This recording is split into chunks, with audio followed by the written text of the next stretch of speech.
Hello gamers, Mage Hammer here for another edition of Tonight on Mage Hammer's Game Table. Tonight I bring you my annual spooky video. I am making this on All Hallows Eve, so October 30th, and I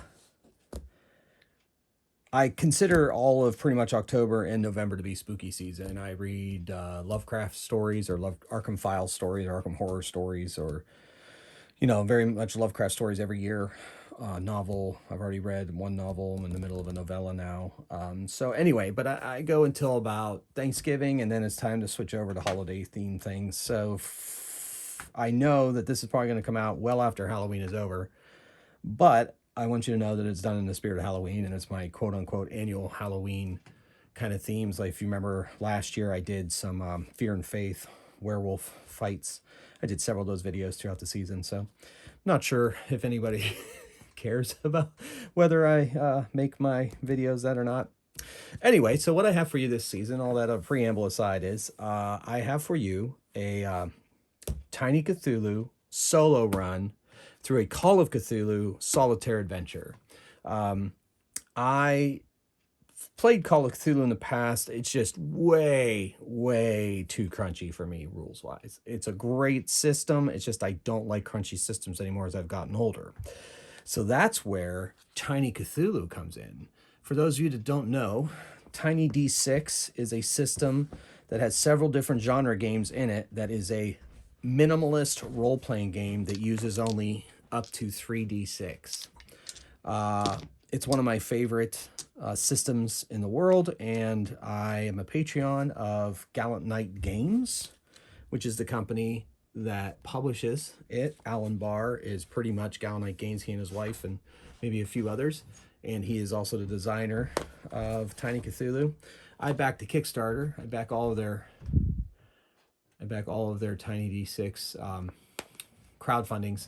So I got the deluxe version here, but I wanted you to see this amazing art on the Tiny Cthulhu paperback version, but I will be using the hardcover version for tonight's game.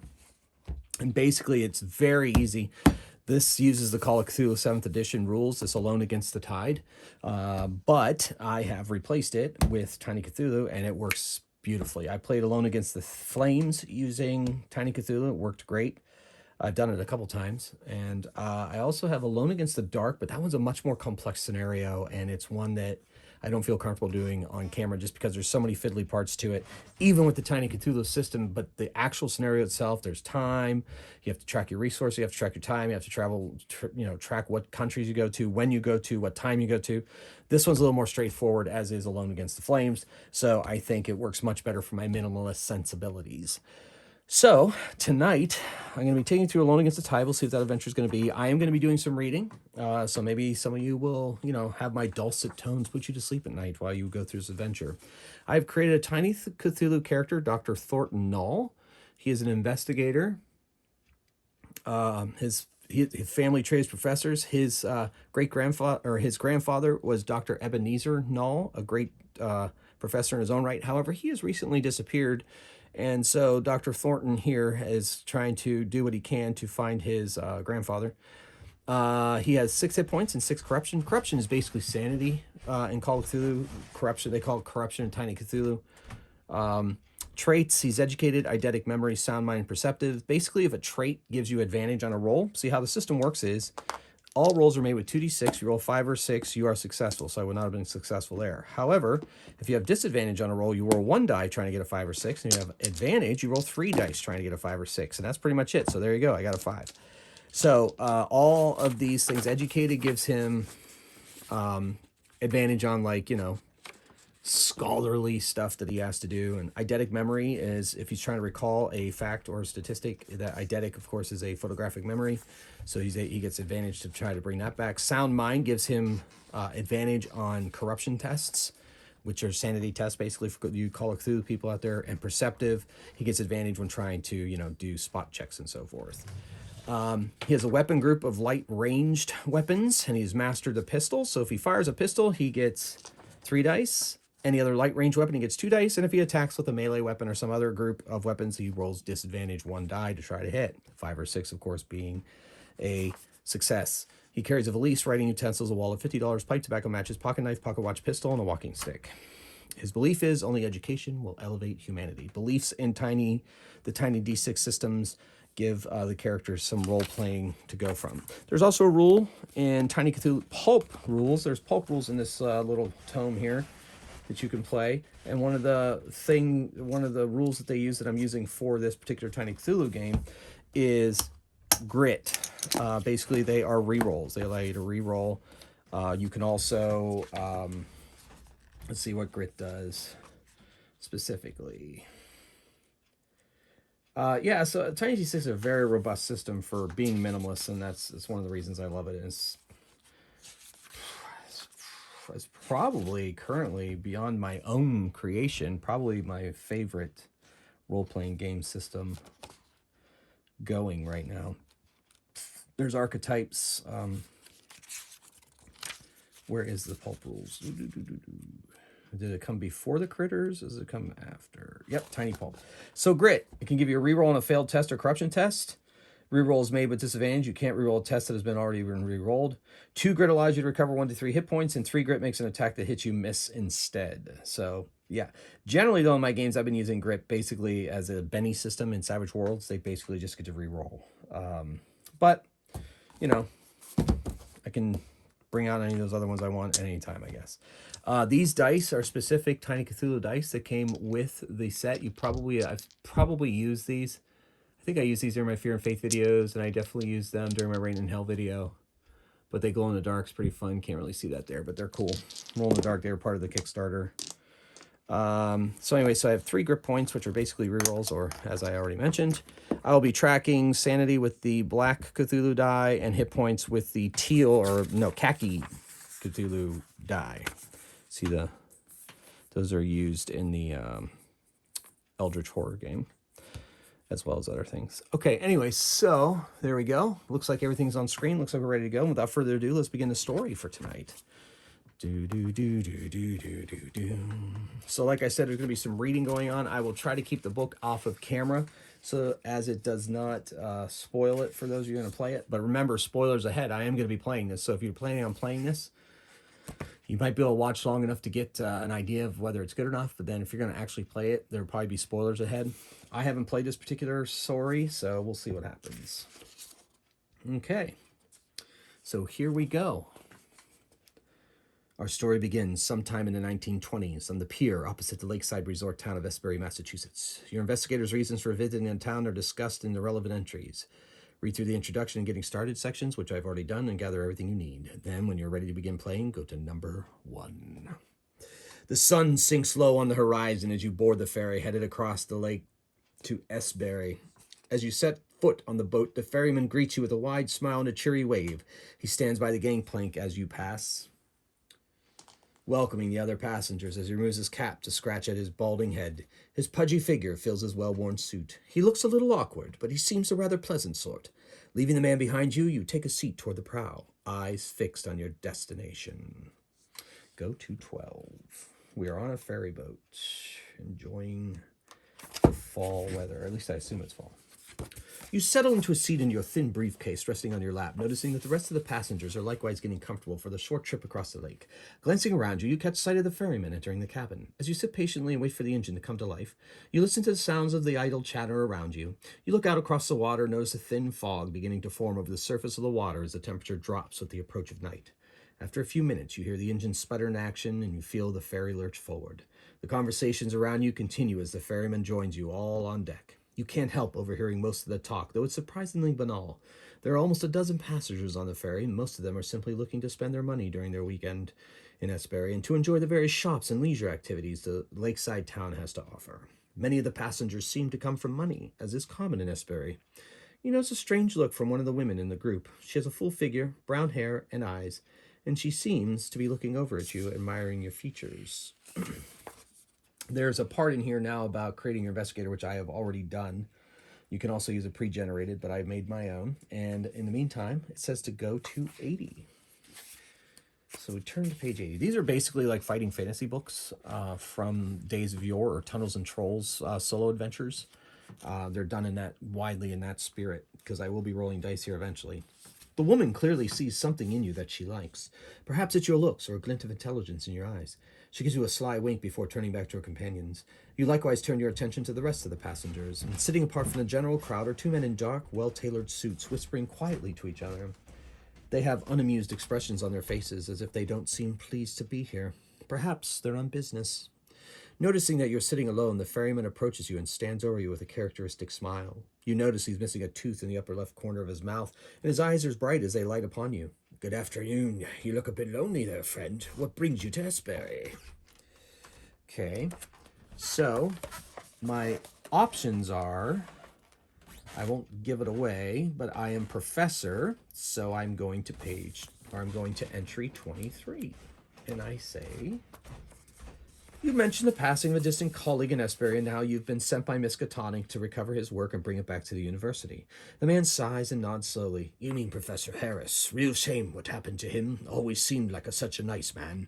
Officer Powell says they're still cleaning up the mess at the professor's place.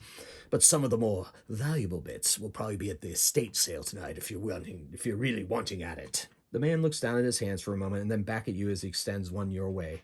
Anyway, I'm Lance Sanford. Pleased to meet you. But I wish it were under better circumstances, eh? Oh, well, my options. I'm not going to give you all the options. So I'm going to choose one to inquire about Professor Harris. Let's see what happened to him. The ferryman raises a questioning eyebrow at you. Professor Harris? I can't say much, really. I didn't know him all that well, but he seemed like a nice guy, and I was sad to hear that he died. You gently press for more information about his death. Sanford frowns but answers, Officer Powell says it's suicide. I'm inclined to believe him, but Professor Harris seemed happy enough to me. More than content to relax in Hesbury like anyone else. In between his studies, of course. Ancient Indian history, I think it was. I had coffee with the professor a few weeks ago, and he talked my ear off about it. I couldn't understand half of what he said, but he was quite excited by whatever it was. You exchange a few more pleasantries with Sanford before he goes off to finish guiding the boat into port. You pass the time in casual conversation with the other passengers and observing the scenery. You note that the tall pines and the sloping hills along the lake shore around Hesbury, these features, and the small town beyond are just visible through the growing mist, but squinting helps make them out to your satisfaction. In time, you arrive on the pier at Hesbury, grateful to be off the water. Just a side note, if you're not familiar with Call of Cthulhu for some reason, Call of Cthulhu takes place primarily in the 1920s. There are rules for it to take place in other time eras, but we are in the 1920s for this adventure, just so you know, going forward. And in the meantime, we're going to this page here, or this entry. You take your first steps onto the pier with the rest of the ferry passengers, trying to get your land legs once again, and the passengers will chat casually as they walk off to their destinations. You note one last little flirty wink from the full-figured woman as she struts along confidently behind the women accompanying her, and you feel the two dark-suited men push past you at a brisk pace, nudging you out of their way, and Sanford gives you one last wave and a smile as he begins tending to the old rust-stained boat that is his pride and joy. The last light of the sun is fading fast, and the fog is growing thick on the water now. The night is still young, but you would rather not be wandering around in the dark and fog of a town you are unfamiliar with. Taking in your surroundings, you see a sizable crowd jockeying for entrance into a lavish, modern-looking building along the lakeside. A folding sign sits on the front, illuminated by a lantern. The words, Estate Sale Tonight, are written on it in large, bold letters. While this seems to be the main attraction, you could also seek out somewhere to stay for the night and set about your work in the morning. If you have not done so already, calculate your secondary... Oh, I've already done that. Okay. Do I want to visit this estate sale or find somewhere to stay for the night? Well, Dr. Thornton All is kind of a homebody, and he just wants to get to somewhere to stay for the night, so I'm going to do that particular choice. Well, the estate sale seems interesting. You would feel more secure under a roof over your head for the night. You pull someone out of the crowd and inquire as to where you can find a room to rent. You're directed a few blocks into town to a modestly priced hotel a few buildings down from Hesbury's police station. As you enter in from the cool night air, you're greeted by the heat of a roaring fire. The small front room feels stuffy and cramped. The bulk of the space is dominated by the large service counter, behind which sits a wiry wisp of a woman. She turns her wide eyes to you and asks your name, then quotes you a price that's more than fair. With the transaction complete, you haul your thin briefcase up the stairs, unpack it, and settle into your room for the night. On to the next entry. You wake in the morning grateful for the rest. You rise from your bed and take in the modest surroundings that make up your room. The furnishings are sparse, a small, poor-quality dresser and a cramped and dusty writing desk tucked in the corner. Sitting atop the desk is a plate of eggs and toast, apparently set out for you by the hotel's owner. The walls are plain and unadorned, save for a single window that faces toward the lake.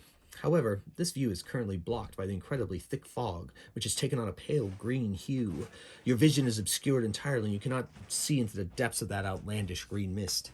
You also notice your personal belongings placed around the room exactly as you left them the night before. To the next entry. After getting dressed and eating the modest breakfast set out for you, you're ready to begin your day. You take a moment to consider what that means for you. Your mind turns to Professor Harris.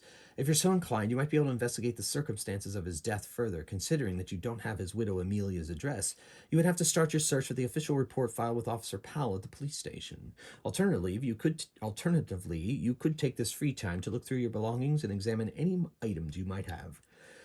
The hotel odor has been in your room, so a check of your things might be in order. Or perhaps you have some other reason to look over your possessions. Finally, if you feel that your business in Esbury is concluded, you could always try to find Lance Sanford at the ferry. I'm going to look over my items. I got a bad feeling about that. So let's do it.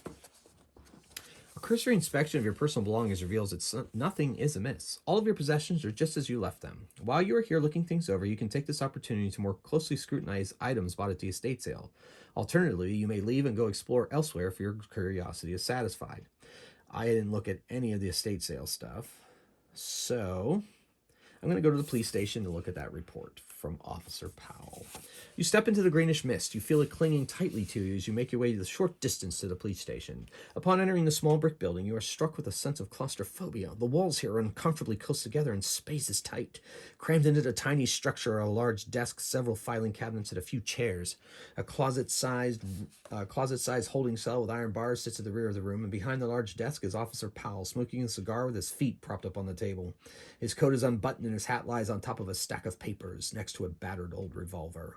He opens one eye and frowns at you, sighing through his cigar as he straightens himself up to look presentable. If you're bothering me right now, I'm going to assume this is important. You mention that you would like to see the police report for Professor William Harris's death, to which he replies with a snort. You have no business dealing with that, and even if you did, this is my jurisdiction. Shove off and leave me in peace. He doesn't seem cooperative, but perhaps you could convince him that you have some special circumstance that warrants you looking through his files. Now, it says to make a fast talk roll if I succeed. I don't have anything that would go along with fast talk, so I'm just going to make a regular test looking for a 5 or 6, and if I succeed, I will go to 46. If I fail, I will go to 101. And I rolled a 5, so I succeeded, so apparently I said the right things. On to 46.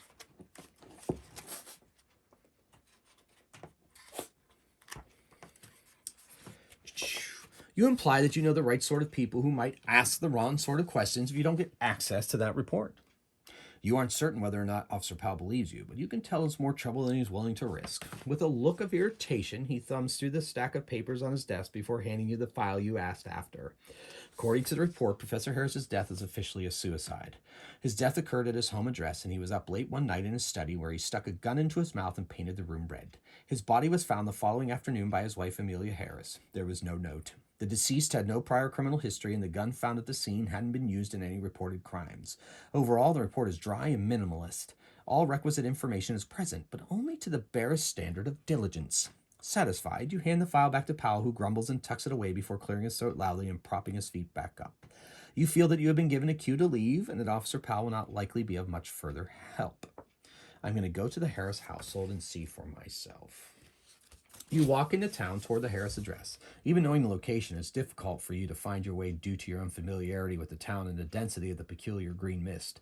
As a result, it's some time before you arrive at the Harris house. As you approach the building, a man steps out of the fog, blocking your path. He is young and thin with rather angular features and the faint hint of a mustache atop his lip. He's dressed in a dark suit and stares at you from beneath a flat cap. You're an unwelcome surprise.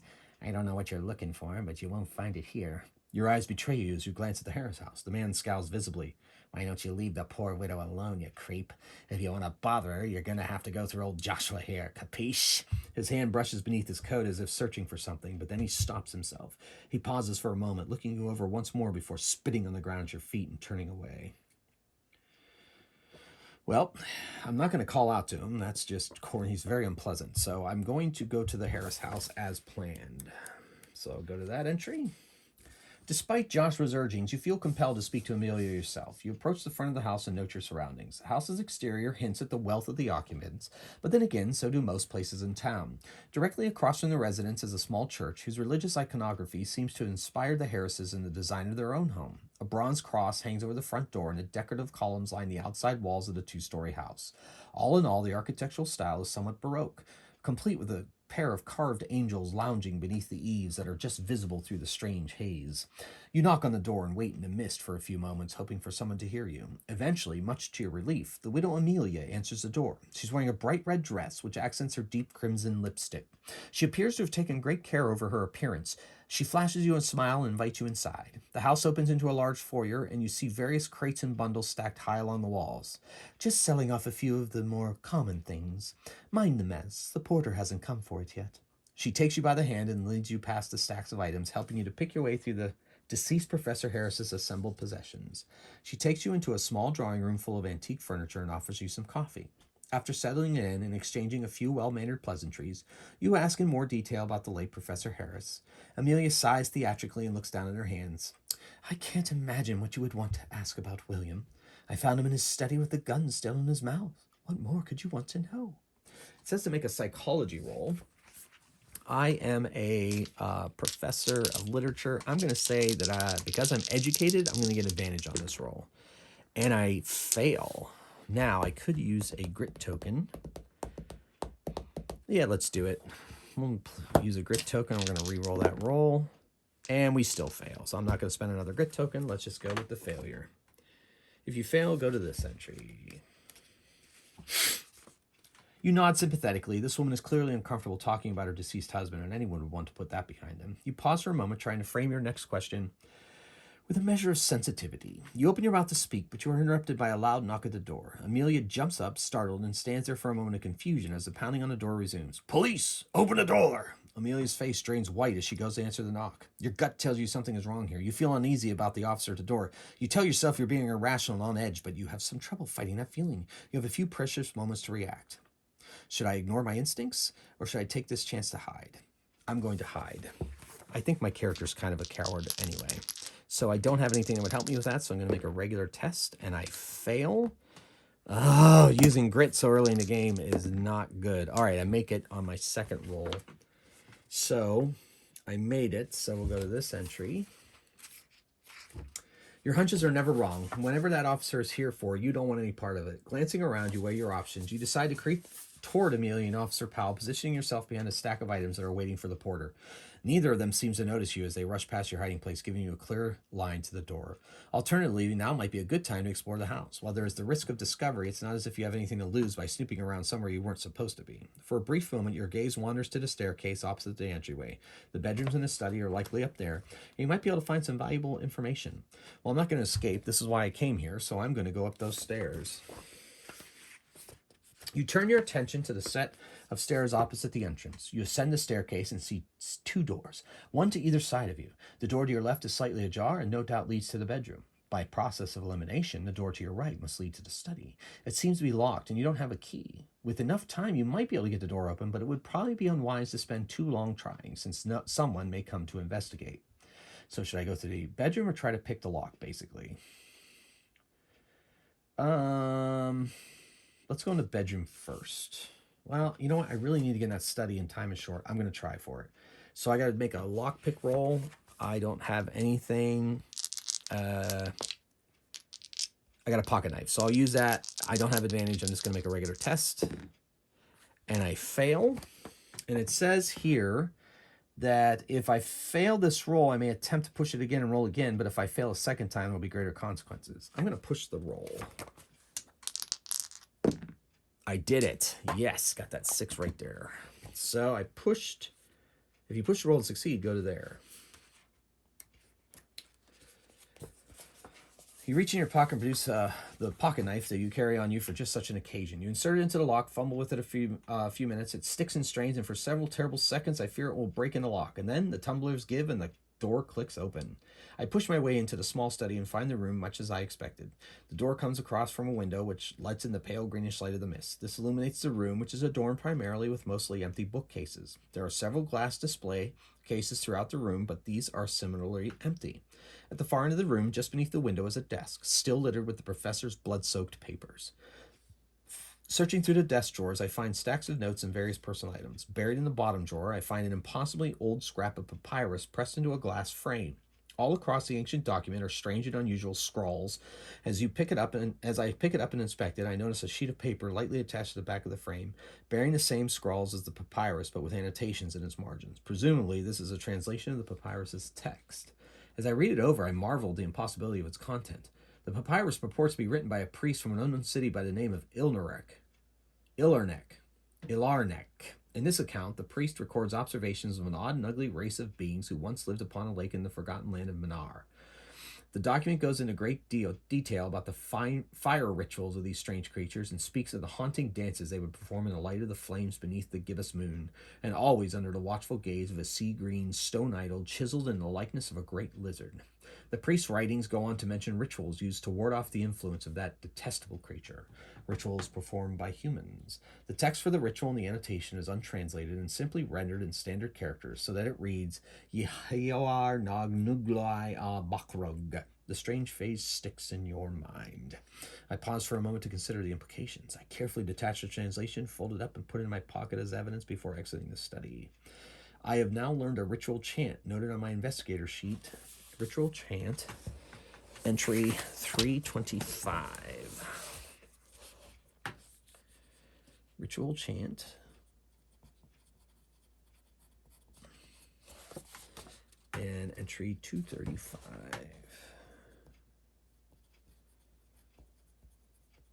Okay. When prompted, may you choose this chant. Very nice. For now, since I'm not using it, I will go to the next entry. I turn around and leave the door closed behind me. Looking down the stairs, I realize that I am not alone. Dominating the entranceway is Joshua, red-faced and furious. He has a gun in his right hand, which he quickly aims in my direction. I have just a second to hit the ground before he pulls the trigger. Perhaps my reflexes are quick enough, so I'm going to dodge since I don't have anything in my traits that would give me advantage. It's just a regular test. I make it with a 5. I succeed. I throw myself to the floor with all haste, trying to get out of the line of fire, and I hear the loud sound of a gunshot as a bullet embeds itself in the wall behind me.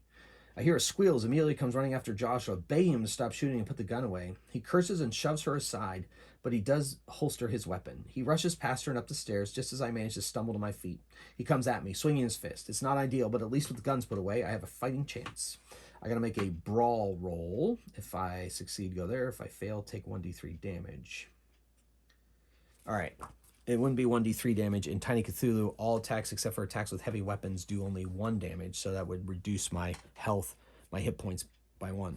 Anyway, I don't have anything special, so I'm using my fist, which is a light range, so I actually have disadvantage on this roll, and I fail. I'm going to use my last grip point,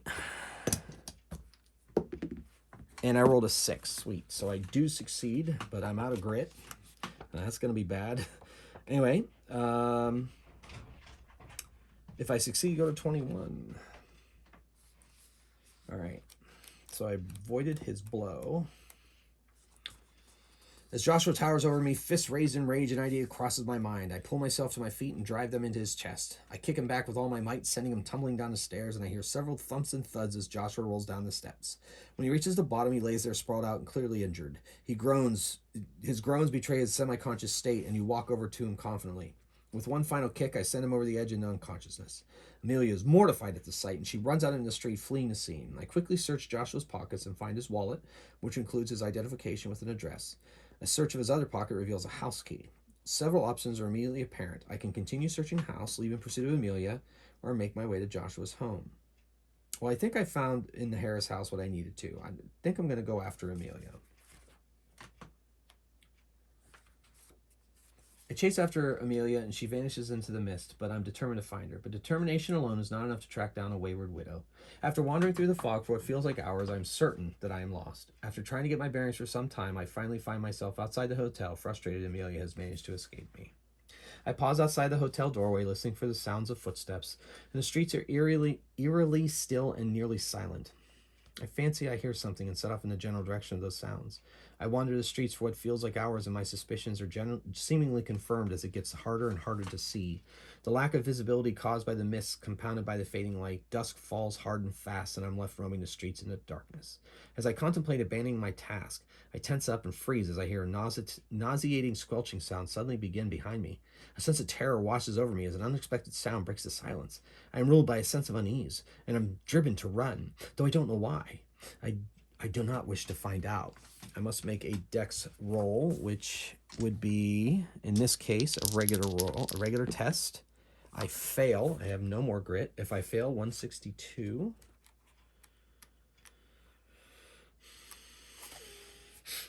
I turn to run somewhere, anywhere, just away from the sickening sound.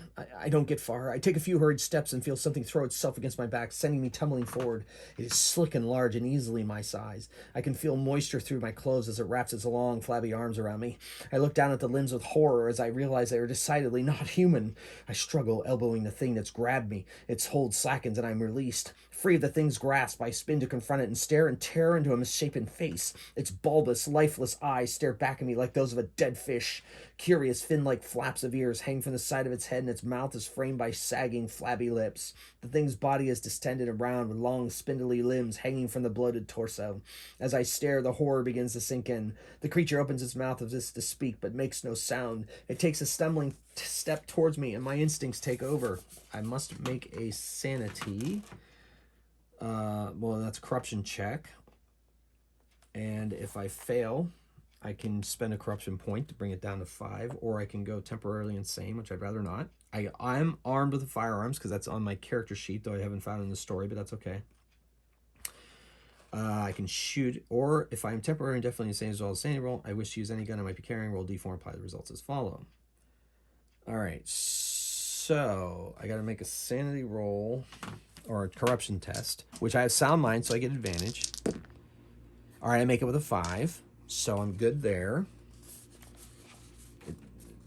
I'm using Tiny Cthulhu rules, not Call of Cthulhu rules. So I make the roll. I don't have to spend a corruption. I managed to keep my wits about me. I'm going to make a firearms check. I am mastered with my pistol, which I whip out and fire at the bulbous creature. I hit with a 5. So I succeed on that. So I will go to that.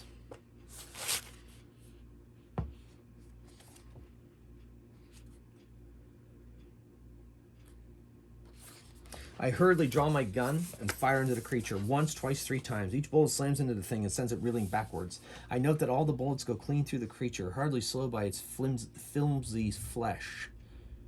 The thing's wounds quickly begin leaking clear fluid at an alarming rate and appears to deflate before my eyes. It takes a few more stumbling steps towards me, and for a single horrific second, I fear it will collapse on top of me. Thankfully, it crumples to the ground at my feet, and its movement ceases as it silently dies. I shudder at the victory over this otherworldly creature. However, I don't have long to relish my success as I hear the squelching sound again, this time from multiple directions. I reload my weapon quickly in case they should chance upon me, but I make a snap decision as how to proceed. I can go for the safety of the nearby hotel, flee from this place as fast as I can, muster my courage to get to attempt to the bottom of this mystery. Does that mean muster my courage, attempt to get to the bottom of this mystery, stand and fight? I think I'd rather run to the hotel.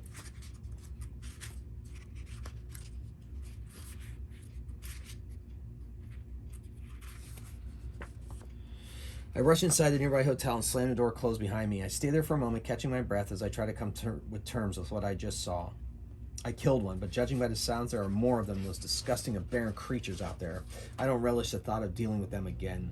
I weigh my options. I could always simply hole up here in the hotel where it seems to be relatively safe, but if I'm feeling brave, I should confront this issue and see if I can find out what these things are and where they're coming from. Perhaps I could even stop them. But if I'm willing to take a larger risk for the chance of greater safety, I could flee into the woods, in the darkness and the fog, and there's little chance I'd be able to make it out. But if I could manage it, I might be able to get far, far away from this godforsaken town. That does not sound like a good option. Staying in a hotel is probably not the best idea. Let's get brave and head out into the... Maybe I can even talk to one of them. Of course, my character is kind of a coward. I've already established that. So let's stay in the hotel. I just don't have the guts to go out there right now. I cannot gather the courage to leave the safety I've found. Still, I won't sit completely helpless. I pull a chair from the hotel's common area and barricade the lobby door.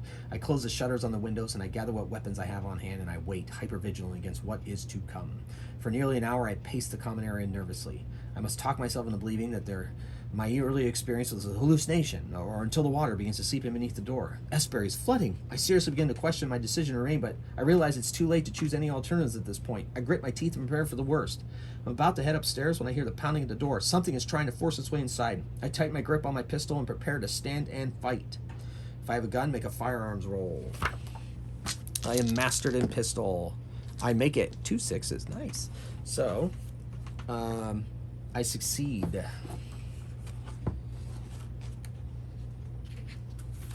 The door slams open, revealing a hideous green creature, and the thing is a vaguely fish, frog-like being with lifeless eyes and flabby lips. Its body is horribly distended. Long, spindly limbs protrude from the torso. It grabs either side of the doorframe with these slender limbs and launches itself inside. I react quickly, aiming my gun at the creature's face and firing around into the thing's cold, lifeless eyes. It drops to the ground immediately, unmoving and leaking ichor. I have no time to celebrate my victory as another similar creature enters the building and moves towards me. I can take another breath and calmly fire, bringing the thing down. This pattern repeats itself several times, but by occasionally pausing to reload as the water rises around me. The flow of the water and the unholy horrors do not end, and by the time the flood has risen to my waist, I realize I won't be escaping this place. Still, I resolve to take as many of these creatures down with me as I can. I hold on for what seems like hours. I hear screaming in other parts of the town and through the windows. I think I might be able to make flickering flames shrouded by the fog. I shudder at the thought of what could be going on out there, but I hold firm and continue to fire at the creatures as they find their way inside. The stream of them slows but does not stop, and in the end, it's the rising water that claims my life. I have died. My visit to Esbury is over. The end. Well, ladies and gentlemen, that was my first attempt at Alone Against the Time Solitaire Adventure by the Lakeshore using the Tiny Cthulhu rules. Kind of brutal. I think I made a few mistakes here and there, but hey, that's part of the choose your own adventure. Pick your path, whatever you want to call it. Fighting fantasy style game. Tunnels and Trolls style game. Anyway, that was a lot of fun. I think maybe I'll try that again on screen on my next video and see where it takes us. I'll use a different character and see if their alternative reality ends up being a successful alternative reality. So, ladies and gentlemen, thank you once again for watching and following me on this gaming journey. This has been Tiny Cthulhu, Solitaire Adventure, Alone Against the Tide. And hopefully, if you have any questions about any of these products, let me know. I am a huge fan of Tiny D6, and so I'm a huge fan of these Solitaire Adventures. I own all the Solitaire Adventures that Call of Cthulhu has put out, and I use them with the Tiny Cthulhu rules. So, until next time, ladies and gentlemen, keep on rolling dice and playing games. Thanks again. Happy Halloween. Mage Hammer out.